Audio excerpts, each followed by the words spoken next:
السلام علیکم دوستو، آپ دیکھ رہے ہیں انفارمیٹیو ورلڈ ٹی وی۔ برطانیہ میں پاکستانی نژاد ڈاکٹر APPS UK کے بانی رکن اور CA ڈاکٹر عبدالحفیظ کہتے ہیں ہم فلو اور کرونا میں موازنہ نہیں کر سکتے۔ تحقیق جاری ہے لیکن وائرس اتنی تیزی سے پھیل رہا ہے تحقیق نہیں ہو پا رہی۔ یونیورسل پورکوشن کے مطابق 21.9% افراد 80 سال سے زائد ہیں جن کی اس وائرس سے ڈیتھ ہوئی ہے۔ ہر سال 30 سے 50 ہزار فلو سے بیمار ہوتے ہیں، 2,90,000 سے 6 لاکھ تک سانس کی بیماری کی وجہ سے مر جاتے ہیں۔ امریکہ کے ڈاکٹر کے مطابق 20,000 سے 40,000 تک فلو سے مر جاتے ہیں۔ اس کا مطلب کہ فلو بہت جان لیوا بیماری ہے۔ لیکن اب حالت یہ ہے کہ جو بھی شخص فلو یا کسی اور بیماری سے مرتا ہے اسے بھی کرونا کا ہی کہا جاتا ہے کہ اس کی ڈیتھ بھی کرونا کی وجہ سے ہوئی ہے۔ آج پوری دنیا خوف میں مبتلا ہے۔ یہ خوف جسے کرونا وائرس کہتے ہیں، اس کی حقیقت کیا ہے؟ آئیے جانتے ہیں۔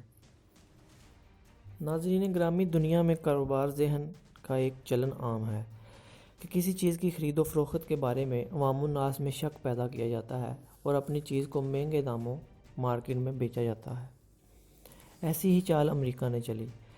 امریکہ ایک دن میں 5.8 بلین کماتا ہے جبکہ چائنا 14.3 بلین ڈالر کی چیزیں ایک دن میں فروخت کر دیتا ہے۔ چائنا اس وقت دنیا پر راج کر رہا تھا۔ چائنا 146 ملکوں کے ساتھ بزنس کر رہا تھا جبکہ امریکہ کا بزنس صرف اور صرف 56 ملکوں کے ساتھ رہ گیا تھا۔ یہ بات امریکہ کو کسی صورت برداشت نہیں تھی۔ تاہم امریکہ نے فیصلہ کیا ایسی جنگ لڑی جائے جس میں ہمارا ایک فوجی بھی ہلاک نہ ہو اور پوری دنیا اس لپیٹ میں آ جائے۔ تاہم وہ کامیاب رہا۔ چائنا میں وائرس آنے کے بعد امریکہ نے ہر ملک میں خوف پیدا کر دیا۔ ان ممالک نے بھی خوف زدہ ہو کر لاک ڈاؤن کا اعلان کیا جن میں ایک کیس بھی رجسٹر نہیں ہوا تھا۔ امریکہ نے اس سیاسی چال میں ان ممالکوں کو بھی شامل کرنا تھا جن کے چائنا کے ساتھ بہت اچھے تعلق تھے۔ ہم پاکستانی بھی امریکہ کے اس پراپوگنڈا کا شکار ہو گئے اور ہم نے بھی آؤ دیکھا نہ تاؤ اور لاک ڈاؤن کا اعلان کر دیا۔ امریکہ کا بنیادی مقصد صرف اور صرف اپنا ورلڈ لیول پر مارکیٹ پیدا کرنا تھا اور چائنا کو معاشی طور پر ناکام کرنا تھا، اور اس مقصد میں امریکہ کامیاب ہو گیا۔ آج ساری دنیا کے ممالک چائنا سے کاروبار کرنے میں خوف زدہ ہیں، جس کا نقصان چائنا کی معیشت کو بری طرح پہنچا ہے۔ دوسری طرف کہا جا رہا ہے کہ کرونا وائرس یہودی سازش ہے۔ یہودی جو کہ بہت سازی ذہن کے مالک ہیں، کرونا وائرس کے ذریعے خوف و ہراس پھیلا کر پوری دنیا کو اپنے قابو میں کرنا چاہتے ہیں۔ یعنی وہ اون ورلڈ رول قائم کرنا چاہتے ہیں جس میں پوری دنیا کا کنٹرول صرف ایک ہی لیڈر کے پاس ہو، لیکن بدقسمتی سے وہ اس سازش میں ناکام رہیں گے۔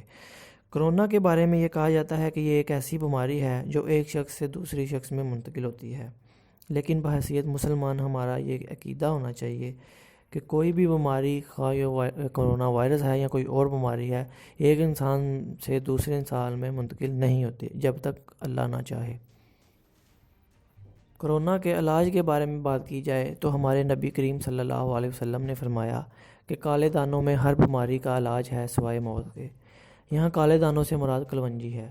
اس کے علاوہ نبی کریم صلی اللہ علیہ وسلم نے بہت سی دعائیں بتائی ہیں جنہیں ہم پڑھ کر اس مہلک بیماری سے محفوظ رہ سکتے ہیں۔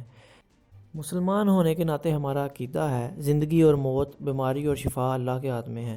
جب اللہ چاہے شفا دے دے، جب اللہ چاہے موت دے۔ سو ہمیں اللہ کے اوپر مکمل یقین کے ساتھ یہ دعائیں پڑھنی چاہیے، لیکن اس کے ساتھ احتیاط بھی بہت ضروری ہے۔ اس سے ریلیٹڈ میں آپ کو ایک حدیث سناتا ہوں جس کا مفہوم ہے۔ ایک شخص نبی کریم صلی اللہ علیہ وسلم کی خدمت میں حاضر ہوا اور اپنا اونٹ کھلا چھوڑ دیا۔ آپ صلی اللہ علیہ وسلم نے فرمایا، اونٹ کیوں نہیں باندھا؟ کہنے لگا، مجھے اللہ پر توکل ہے۔ اللہ کے نبی صلی اللہ علیہ وسلم نے فرمایا، اونٹ باندھ پھر توکل کر۔ یعنی توکل کے ساتھ ساتھ ہمیں احتیاط کی بھی ضرورت ہے۔ کلونجی کو کھانے کے علاوہ گھر میں اس کی دھنی بھی دی جا سکتی ہے۔ اس کے علاوہ گرم پانی کا زیادہ سے زیادہ استعمال کریں، بھاپ لیں، گھر سے غیر ضروری باہر نہ نکلیں، ماسک کا استعمال یقینی بنائیں۔ ہم اس وائرس کو سیریس نہیں لے رہے اور انتظامیہ کے ساتھ تعاون نہیں کر رہے، جس کا نتیجہ بہت بھیانک بھی ہو سکتا ہے، جیسا کہ اٹلی کے ساتھ ہوا۔